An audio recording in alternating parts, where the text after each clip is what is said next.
welcome back to All Things Strength and Wellness TV. Today what we're going to talk about is performance testing.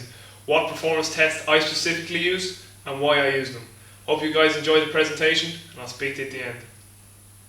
Alright everyone, welcome to today's presentation on performance testing.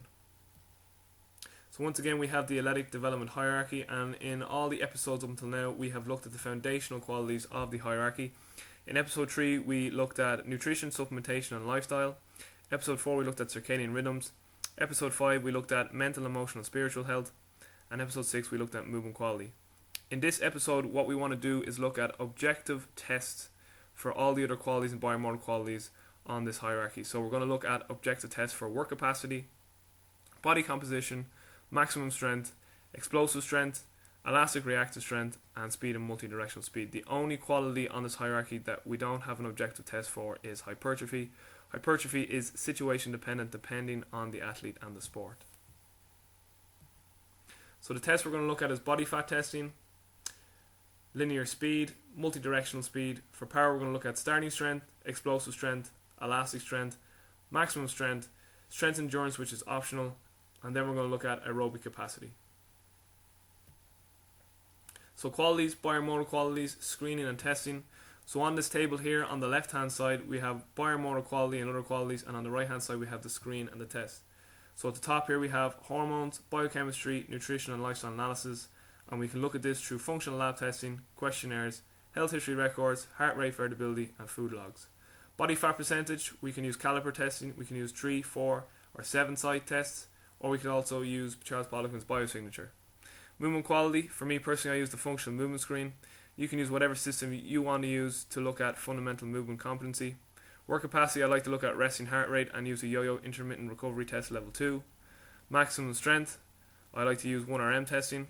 And once again I'm only going to use this with people who are proficient at 1RM testing. Of course I would never use this with beginners. Starting strength, I'm going to use non-counter movement jumps. Explosive strength, if I want to look at explosive strength through a strength speed indicator, I'll use an Olympic lift variation, and this will be a 1RM Olympic lift variation, and this will only be done of course with athletes who are proficient in Olympic lifting. It will not be done with beginners.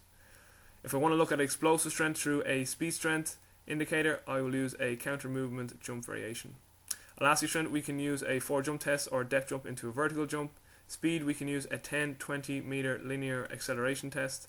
And multi-directional speed, we can use a 5-10-5 test. So first things first, nutrition and lifestyle analysis and movement quality should be done first and before any performance testing. So make sure you check out episodes 3, 4, 5 and 6.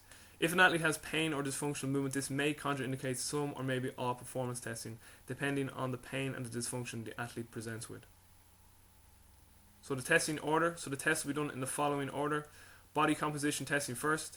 Then after warm-up we'll go into our linear speed test, which is a 10 and 20 meter acceleration test. Then we'll go into our multi-directional speed test, which is a 5-10-5 test. Then we'll look at starting strength through a non-counter vertical jump, which is a speed strength activity. Then we'll look at explosive strength through a counter movement vertical jump, which is also a speed strength activity. Then we'll look at elastic strength through a 4 jump test or a depth jump into a vertical jump, which is once again a speed strength activity. Then we can look at explosive strength again through an Olympic lift variation, which is a strength speed activity. Once again this will be a 1RM Olympic lift variation, and once again this will only be done with athletes who are proficient in Olympic lifting. Maximum strength, I use the trap bar deadlift. You could use any deadlift variation you want or a squat variation. Bench press, and then I also use a weighted chin up. With the trap bar deadlift and bench press I use a 1RM, and with the weighted chin up I use a 2RM, and once again this is only with athletes who are proficient in doing this type of testing. Strength endurance then is optional. You can look at chin up, push up and inverted row for as many reps as possible. And work capacity, I like to use a yo-yo intermittent recovery test level 2. So body fat percentage, there's many different variations with regards to testing for body fat percentage. You can use a 3, 4 or 7 point site, as I said earlier. I like to use a 7 point site, and then I use an Excel sheet to calculate up someone's body composition. You could use Charles Poliquin's biosignature if you're training that. This is a protocol that correlates certain hormones with certain body fat sites according to Charles, but just basically use the one that you feel is most reliable and valid time after time. Make sure you use the same side of the body, record weight and height also, and try to use the same time of day for testing. Morning is generally best. So body fat norms for males, So if you're over 15%, you have too much body fat. 13 to 15% is fair. Average is 10 to 12. 8 to 10% is good to very good, and anything below 8% is elite. With females, anything below 12%, we need to be careful with regards to the menstrual cycle. 12 to 16% is very good. 17 to 24% is good to average, and anything over 25%, you're carrying a little bit too much body fat. So warming up for testing, have a standardized warm-up that can be used every time for testing and retesting. So something like a basic dynamic mobility warm-up and or linear multi-directional warm-up. So for linear speed, we're going to do a linear acceleration test. We're going to do a 20-meter sprint test broken into 10-meter segments. 0 to 10 correlates to relative and maximum strength on the speed continuum. 10 to 20 meters correlates to explosive strength on the speed continuum. Equipment needed is going to be timing gates, cones, record sheets, and a reliable venue. An all-weather indoor facility is the ideal venue because that means the conditions will be the same every time and your athletes get to wear their boots. Give your athletes 3 to 6 efforts and make sure they do an equal amount of efforts on either leg. So they'll push off the left leg 3 times and the right leg 3 times. Rest 1.5 to 2 minutes for a 10-meter acceleration test and 2 to 3 minutes for a 20-meter acceleration test. And then of course record the best time. So here are some linear speed norms for males between 80 and 90 kg. 10 meter, average is 1.8, fast 1.7, very fast 1.6, and elite is 1.5 and below. 20 meter, average is 2.8, fast is 2.7, very fast 2.6, and elite is 2.5 and below. Linear speed norms for males between 90 and 100 kg. 10 meter, average is 1.9, fast is 1.8, very fast is 1.7, and elite is 1.6 or below. 20 meter, average is 2.9, fast is 2.8, very fast 2.7, and elite is 2.6 or below. Linear speed norms for females 60 kg or below. 10 meter, average is 1.8, fast 1.7, very fast 1.6, and elite is 1.5 or below. 20 meter, average is 2.8, fast 2.7, very fast 2.6, and elite is 2.5 or below. Linear speed norms for females between 60 and 80 kg. 10 meter, average is 1.9, fast is 1.8, very fast 1.7, and elite is 1.6 or below. 20 meter, average 2.9, fast 2.8, very fast 2.7, and elite 2.6 or below. Multi-directional speed, or some coaches call it agility or change of direction. For me, I use the 5-10-5 test. This will give us an indication of somebody's starting strength, explosive strength, elastic strength, and eccentric strength qualities.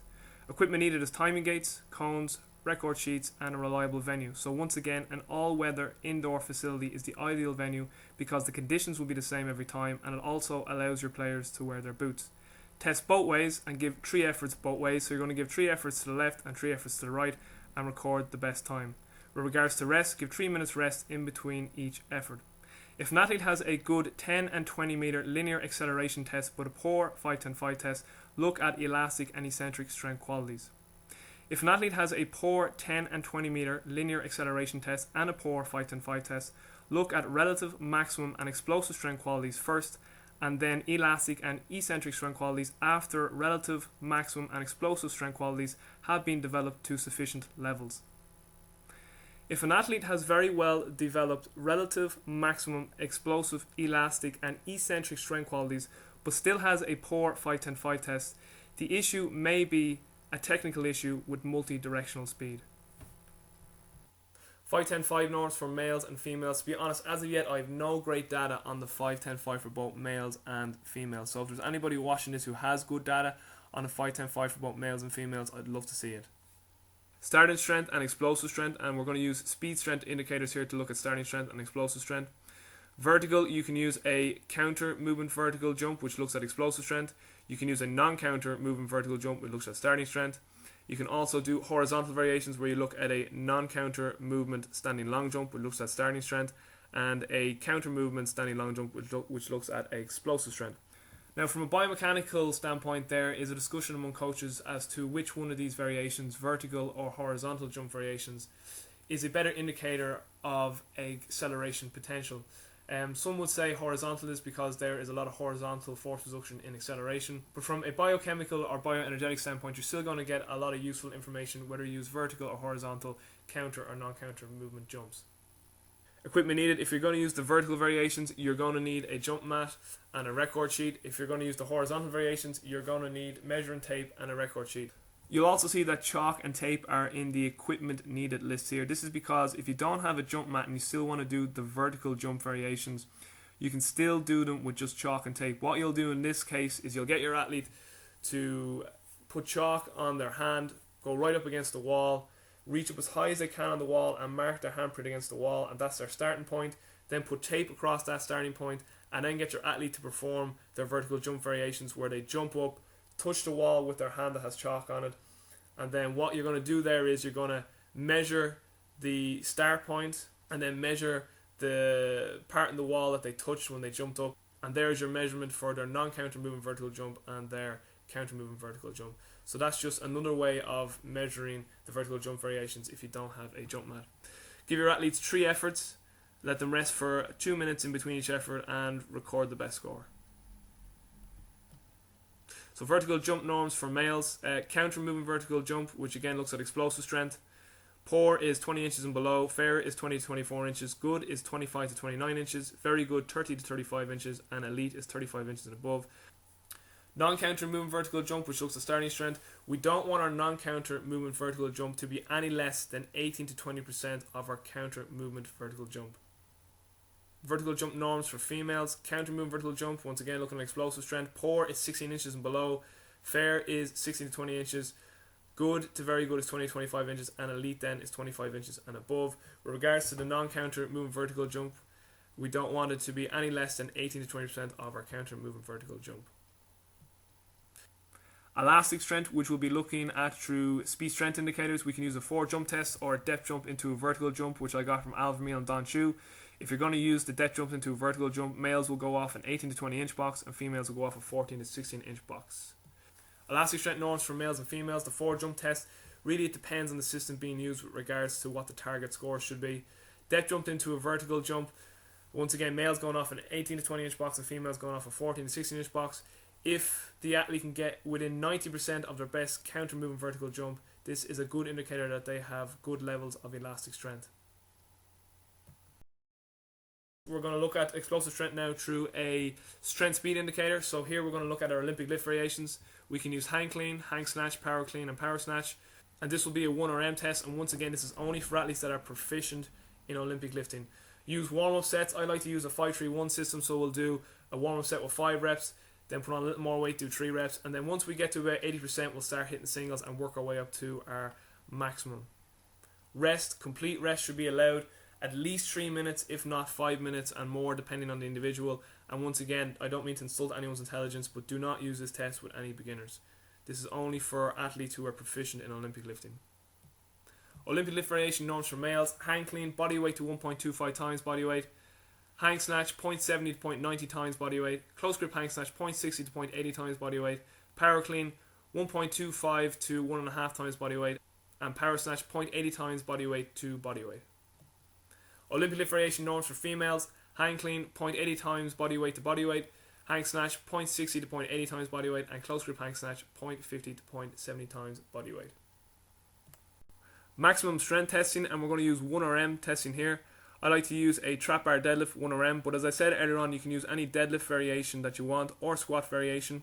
Then I like to use a bench press 1RM, then a chin up 2RM. And of course, with the trap bar deadlift and bench 1RM and chin up 2RM, they are not to be used with beginners. Okay, and once again, I don't mean to insult anyone's intelligence here, but you only use maximum strength testing with proficient lifters. Warm-up sets, so once again I'll use the 5-3-1 system. We'll do 5 reps, put a little more weight on, do 3 reps, and then once we get to about 80%, we'll start hitting singles so we work up to our max set. Rest, complete rest should be allowed at least 3 minutes, if not 5 minutes and more, depending on the individual. Max strength norms: 1RM for males. Back squat, 1.5 to 1.7 times body weight. Front squat, body weight to 1.25 times body weight. Trap bar deadlift, 1.75 to 2.25 times body weight. Bench press, body weight to 1.25 times body weight. And a weighted chin up for 2 reps is body weight plus 30 to 40% of body weight. Max strength norms: 1RM for females. Back squat, 1.25 to 1.5 times body weight. Trap bar deadlift, 1.5 to 2 times body weight. And bench press, 0.80 to 1 times body weight. Strength endurance repetition testing. We can do chin-ups, push-ups and inverted rows for as many reps as possible. Strength endurance norms, and I only have norms for males with regards to strength endurance. Push-ups, and you can see in brackets real push-ups. Poor will be 20 to 30 and anything below 20. Average will be 30 to 40. Good will be 40 to 45. Very good will be 45 to 50. And excellent will be anything over 50. Chin up.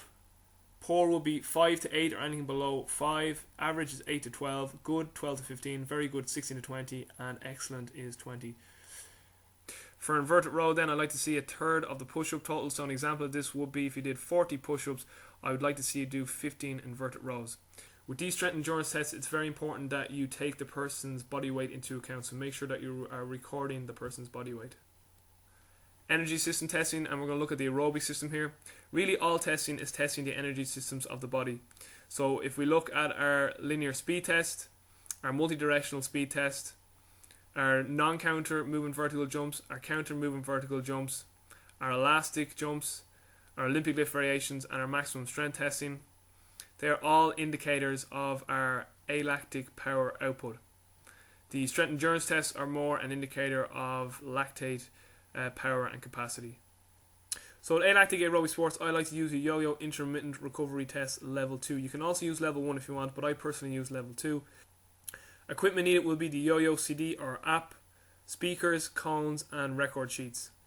Other tests we're looking at are an alactic capacity test, a phosphate decreasement test, and another test you can do to look at the aerobic system, but is a far second choice with regards to the yo-yo intermittent recovery test, is a 150 meter shuttle run test. Now a lot of coaches will look at that and say that's a very lactate dominant type test, but the truth is any test that's going to last 6 minutes in duration is going to give you a good indication of how well developed someone's aerobic system is. Equipment needed for the phosphate decreasement test would be cones, record sheets and timing gates, and equipment needed then for the 150 meter shuttle run test would be cones, record sheets and a stopwatch. Another thing worth looking at after any of these tests, so the yo-yo intermittent recovery tests, the phosphate decreasement test or the 150 meter shuttle run test, is an athlete's 1 minute heart rate recovery after the test has been completed. If an athlete can drop their heart rate by 50 beats or more 1 minute after the completion of one of these tests, this is a good indication that that athlete has a fairly well developed aerobic system. Energy systems continued. So another thing I like to look at is resting heart rate for 5 to 7 mornings in a row, or we can test this on a heart rate variability unit.